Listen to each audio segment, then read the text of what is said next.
It's three guys who combined to play 15 seasons in the National Football League trenches. Well, two guys. And Mackey, who didn't do shit. He just sits there and looks pretty. This is the O-Line Committee.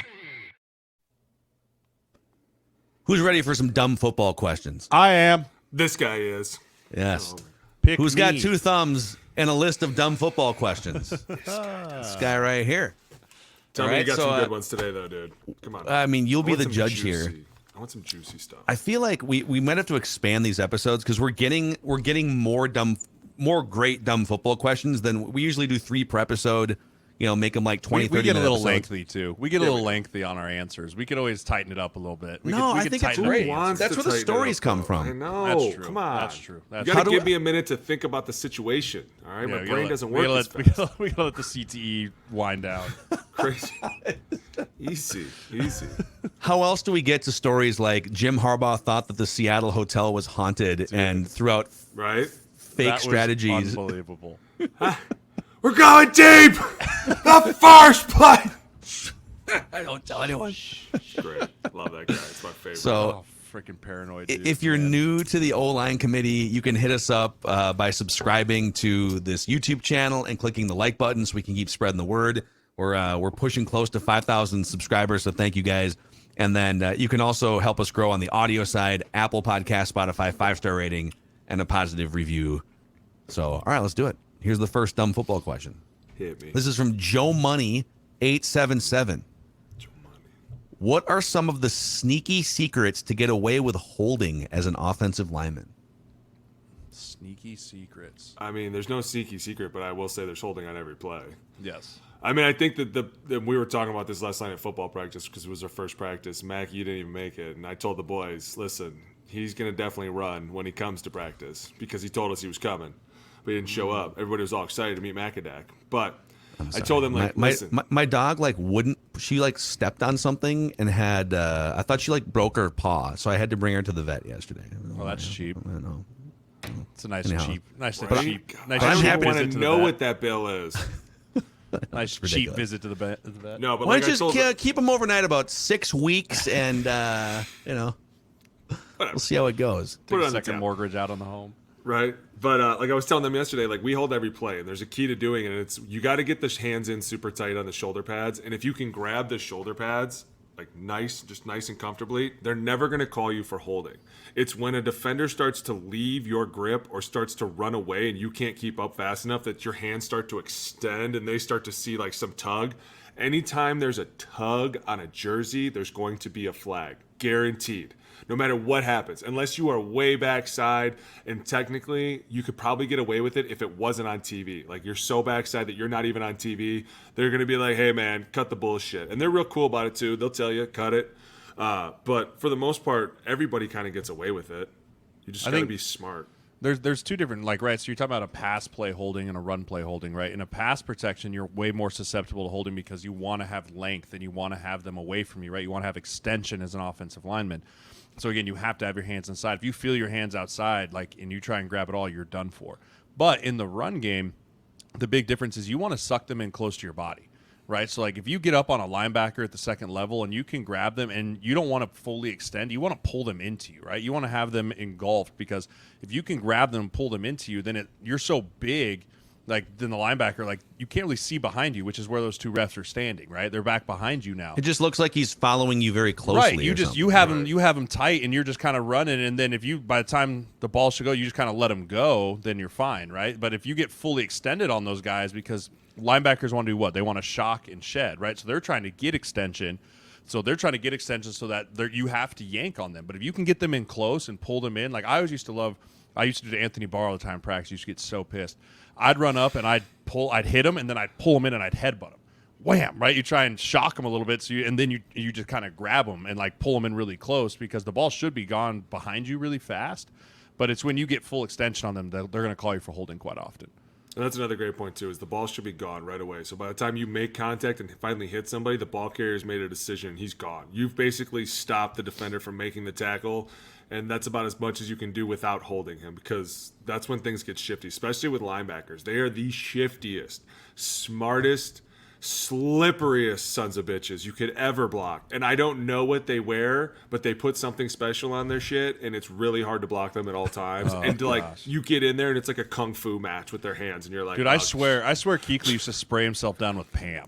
Like, I'm I not kidding, swear, man. dude, like before a game, he had like Crisco arms. Like, you go to hit that dude, and you just slide right off him, dude. Like, True it was story. awful.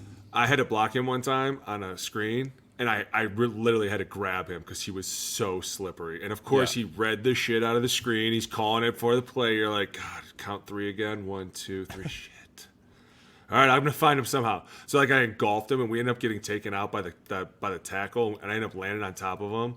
And I swear to God, he is the nicest person you've ever met in your life. Like, when you're playing him, he will throw shots at you. He's going to try and like ball tap you. He's going to gouge your eyeballs out. We were at the bottom of this pile talking about how he was from Cincinnati and I was from Cleveland. He was like, hey, be nice. I'm an Ohio guy. Be nice. I'm from Cincy. Remember, I'm from Cincy. We started talking about the state championship, and we started laughing, and then all of a sudden, next play, he's like got his finger in my mouth, like, you like that? You like that, Ohio boy? I'm like, dude, Jesus Christ, finger out of my mouth, creep. I like it. Yeah. So you guys are. It sounds like you're not. Are you trying to hold on every play? Yes. No. I mean, not. We're not trying. You're to not hold. trying to hold, but you're I'm trying to get block. you're trying to get a hold of You're someone. like, no, There you we're go. not. We're not. You know, There you I'm not go. trying, I'm trying to get a I'm hold trying of to them. get a hold of someone every single play. Yes. Exactly. Okay. was well put. Are there times where, it makes sense to you're going to get called for a penalty, so you're going to hold to like protect your quarterback from getting I'd smoked? rather get a or is holding there- penalty than a sack. I'd I rather gotta be get a holding honest. penalty than a sack. But Jay, that's kind of hard in the moment to think about. Like, you'd have to really get beat. It's a clean beat. If you get It's a clean beat, like clean if beat you're that late you off would- the ball, you thought it was on 2 and they snapped it on 1. And or you know what you whatever it do is you try to like grab their pants or something as you're spinning around. You're trying to grab something to try and like yank them back real quick and then try and get a reposition on them. But in order for that to happen, like Jay said, you have to be beat right out of your stance. And you're like, because if you're in the moment and you get beat a lot inside of a rep, but it doesn't mean that the rep is lost. You know what I'm saying? Right. Like, there's times where they out leverage us, and all of a sudden it's like, I just need one more kick, took it, I'm good. And then all of a sudden you win the rep. But at times, like, I wouldn't think as the rep's going on, oh, I need to hold this guy, the quarterback's behind me. It's like, only when I get beat right away am I like, shit, I cannot let this, because then what's going to happen? He's going to be rattled the rest of the game. He's going to think I'm messing up, and all of a sudden the coaches are going to be on me. So you're like, and there's some times where you can get away with it, but if a guy's running clean through and for some reason he gets pulled back, the ref is most likely going to throw a flag. Yeah, I mean, I'd rather take a holding than if I know it's going to be a possible sack fumble. Yeah. Right, like if you're beat so clean or whatever it is, you get stepped on or something, he's behind you.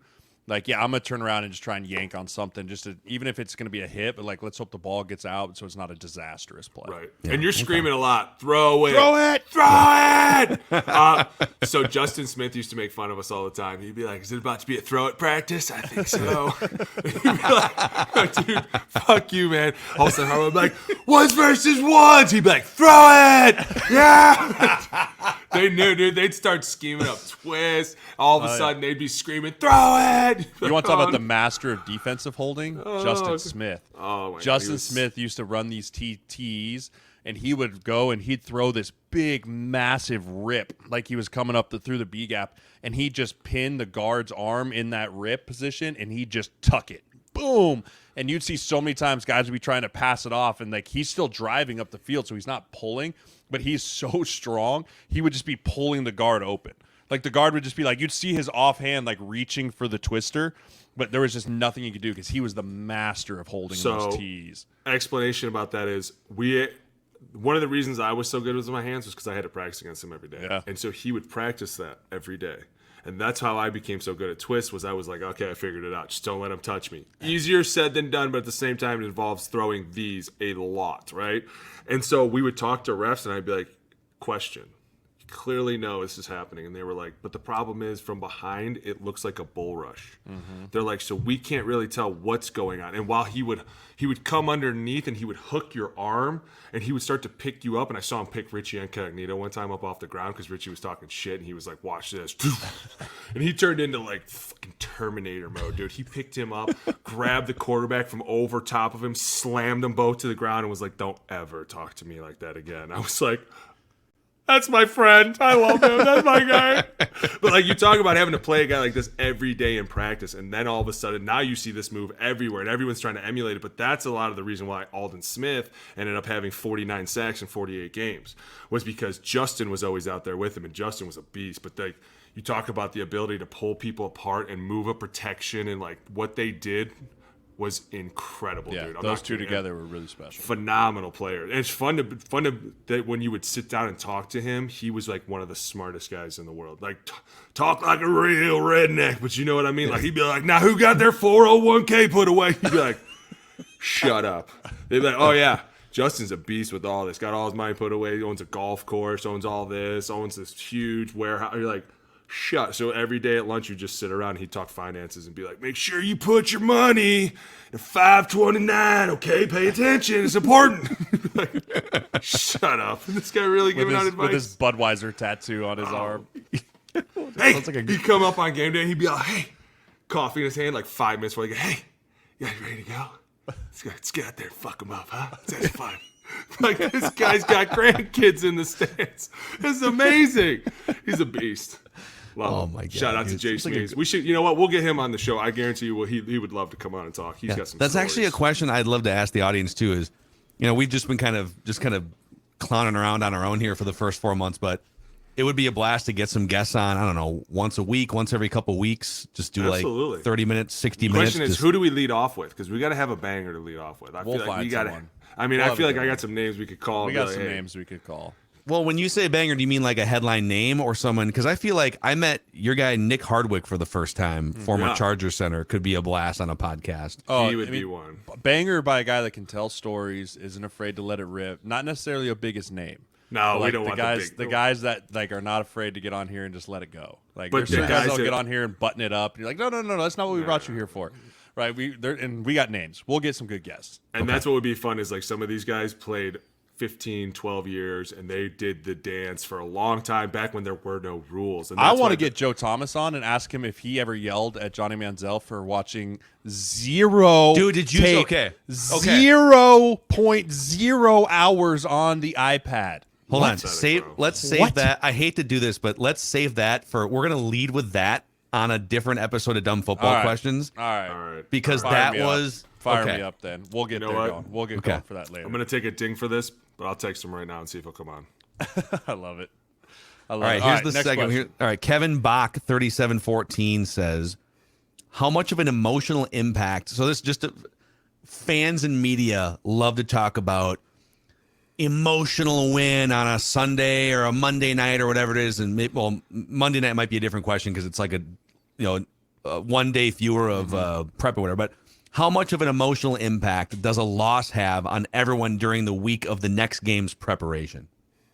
Is that a thing? It depends on it is a thing, but a lot of it depends on time of year, and a lot of it depends on the type of loss, right? Like was it a super high energy game? Like for example, last year when the Vikings got absolutely slaughtered by Dallas on Sunday night, and then they had to flip around and turn on Thursday night. Yeah. Like those type of ass kickings, like those don't really carry over into the next week, right? Those ones are kind of like, yeah, we played like trash, cool, flush it, let's move on.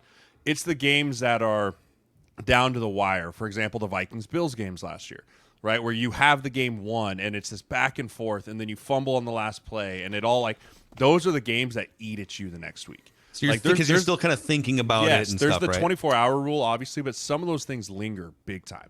And I can What's say the question? it even goes the other. Sorry, I was really sending that text out. I It was I want what- to know about this Johnny Manziel question myself. We need to know. We're gonna the Johnny Manziel. The Johnny Manziel thing is going to be our next episode. I know. But That's why I'm that saying might come you're an out. question. That might come out before this episode since we're You're an pre-recording all this. idiot. But the question halfway was: Are through you an answer. a Wait, boxer what? briefs guy or a boxers guy? That was the question. It was Sorry, about you're going on this break. emotional games. So Oh, you win it. You have an emotional win. Is that a thing? Does it linger into the next week? Emotional loss is what you said. Gotcha. But Yeah, I will say, I think emotional wins. Emotional are actually, loss, I yeah. think emotional wins are actually harder to bounce back from. Like when we were on that 2017 team with the Vikings, when we had that Minneapolis Miracle, like it lingered. Like the emotion of that game, the ups and the downs of literally thinking our season was over to the absolute pinnacle, highest high moment you can have as a football player, a walk-off touchdown in a divisional playoff game at home after thinking all was lost. Like we were riding so high. Like that Wednesday, Thursday practice that week was not good. But what's crazy is wasn't. like you guys, everyone internally, externally, the first thought after that was over was like, "Whoa, you can't let it linger," right? Right, But you guys, so you know that you can't let it linger. But physically, like at that point of the year, you're physically already beat up. Emotionally, you talk about your emotional tank is now on absolute E, and you got to gear. Wednesday practice was bad. And all of us knew it. Like, all of us came off and we were like, shit, like, why was that so sluggish? Why wasn't that clean? Why wasn't that crisp? And we kind of got ourselves back. But by that point, if you lose Wednesday, Thursday practice, like, you kind of go into the game like, man, I don't know if we're here. I don't know if we're ready for this. Like, there's just doubts, right? There's doubts in your mind. And that comes from that emotional win and emotional loss. Like, those things do linger as a player. Like, not as much, like, you're not thinking about it, but it just physically wears you out a little bit. Yeah, I would agree with that for sure. I think, like we said, the emotional win is a lot harder to come back from because the emotional loss, you're just so mad. And so you're just continuing to roll that into the next week. And you're like, you know what? Fuck it. Here we go. We're going to do it again. Then we're going to do it again. I'm going to fight even harder. I'm going to get these dudes to fight. And everybody kind of feels it. So you're like, it's go time now. Like we went, and I remember we had a lot of emotional losses and you kind of come in and watch the film and you almost take all the criticism and you're like, give me more. I want more. I must have done something even more worse than this because I feel worse than how you're telling me. And they're like, guys, we were 2 plays away. And you're like, no, there has to be another thing. Tell me more. I want to learn more. And those are actually sometimes, and I hate to say this, but sometimes the best thing that can happen to a team is when you lose a game like that and you all of a sudden you all come together naturally. Like that's some bullshit. We should have played better. We can do this better. And everybody just all of a sudden starts to be like, okay, no matter how hurt you are, you're not hurt anymore. Now you're fine. We're moving on from this. But it's like Jay said, you get that emotional win. And I don't know what it is. And I swear for years I've tried to figure this out, but it's something in the back of your mind that's like, we did it, man. Yeah. We did it. We geared up for this 60 minutes and God damn it, we came out gladiators, didn't we? And then all of a sudden the next week you're like, we got this. No matter what you tell yourself. I mean, I remember thinking like, dude, there's more. We got to learn more. We got to study more. We have to do another practice of team pass or another blitz pickup and you can't get over it. And it's because your mind in the back of it is like, yeah, we did that last week. We did. It also is because when you win, the next game just becomes that much more important. So now there's even more stress and there's more like, especially if you're on like a win streak, right? If you're on a win streak, like the next game now matters that much more. And then you win again, and like it builds up and it's an emotional thing that is a subconscious thing. It's not even really like Boone said, you can sell yourself as much as you want, but subconsciously there's something in there, and every player will say the same thing. There's just something in there that your body can kind of start to like relax a little bit, right? Like, if you have 5-6 wins in a row, like you're feeling pretty good, things are going well, like there's a natural reaction is kind of, I need to take a breath, right? When you have a big emotional loss, it's exactly like Boone said, like all that's gone. That natural rest, like it is now like F that, never again, pedal down. Right, but I do think the emotional wins are much harder to come over than the emotional losses. Especially because I think that in your mind, you put yourself so much higher than you really are playing. And then you watch a team that maybe you don't think is playing at your caliber, or you're like, hey, guys, our chemistry alone on this team would defeat that team. And then you get out there and you realize that team's in a shitty slump and they're going through something really harsh because there's an emotional Colts loss. 2016. Colts 2016. Like, there's an emotional loss, and then there's we got this. And then other teams like, oh, yeah, you got this? Let me show you what we got. We got something you don't even know about because now we're pissed off. And that's the whole dynamic of the NFL. And I feel like that's one of the components. And Jay, maybe you remember this, but do you remember when I'm trying to think the coach that took over after Norv left, Pat Shermer? Oh, Pat Shermer. Yeah. Remember when Shermer got up there that day and he told us, like, hey, gentlemen, this is the game within the game. Mm-hmm. And he was like, a lot of people think they know the game within the game. One of my things is like the game within the game has to do with this and dealing with these kind of situations, and like you're dealing with an emotional loss, and now this is the game within the game, and this is what makes me a pro. I have to hone in, and no matter what my body says, I have to be like, no, we're on it still. Or an emotional high, we won, oh, this is great. All of a sudden the game within the game is like, hey, I got to control myself. I have to bring it back down. I have to realize that this is week 2 and there's 15 more, right? Like I can't keep riding this roller coaster, and that's really hard for guys to do. And I feel like that is why you see guys at week 12 start to really burn out, because they've been riding the emotional wave of the season instead of going, hey, listen, let's not be stupid. This is week 3. We lost a game. We're fine. You see that what we did. You see that a lot with college players that come from really successful programs. Oh, right? yeah. College players that come from teams that lost one game a year or maybe never lost, right? Like I was talking to Cordell last year after they started 2-3 with the Bengals, right? He came from North Dakota State. They won 6 straight national championships or something stupid like that, right? And he was like, man, I'm not used to losing like this. Like and I was like, man, you got to relax. Like it's a long season and everyone loses in the NFL. Everyone loses. It's a matter of like, how do you get back up off the mat? Right? Like, because you're going to get knocked down over and over again. And, like, that's something that you see players that come from Bama's, Georgia's, high-caliber teams, they struggle with multiple losses because they've never had to deal with it before in college. Same way with teams that come from bad football teams. Bad football teams that are used to losing all the time, and then they come in and they don't know how to handle winning. They don't know how to handle it week in and week out. They're just so excited that they won the game, like, because it's unique to them. They're like, this is great. It's like, no, that doesn't matter anymore. You got to focus back in, right? You see a lot of young players struggle with that. It's like Jay said, the 24-hour rule. No matter what happens in that 24 hours, you can do whatever you need to do, but you have to shake it off. Like, even after a win, you have to shake off the win and be like, okay, it's back to work time now. And that's what I think is so pivotal for these young kids that they don't understand is they start to get all crazy, and you're like, dude, it's like week 4. We're going to be fine. Like, the division's not even up for grabs yet. We're still trying to fight this fight. We're trying to figure out who we are technically. It's like Cordell down in Cincinnati. They started 2-3. We all knew they were a great team. They just needed to figure themselves out. And it's like sometimes you have to go through these growing pains and you have to deal with it. And the most important thing is that you don't get caught up in the media, because the media is quick to start to pull you down and be like, oh, you guys have given up all these sacks, or you're not running the ball, and you just jump right in like, hey, listen, and you're like, dude, chill. Don't give them any ammunition. Let them fight their own fights. No, give us all the ammunition. I'll finish this question with this. I had a strength coach in college that had one of the greatest quotes. He goes, "Boys, you have to be a thermostat, not a thermometer."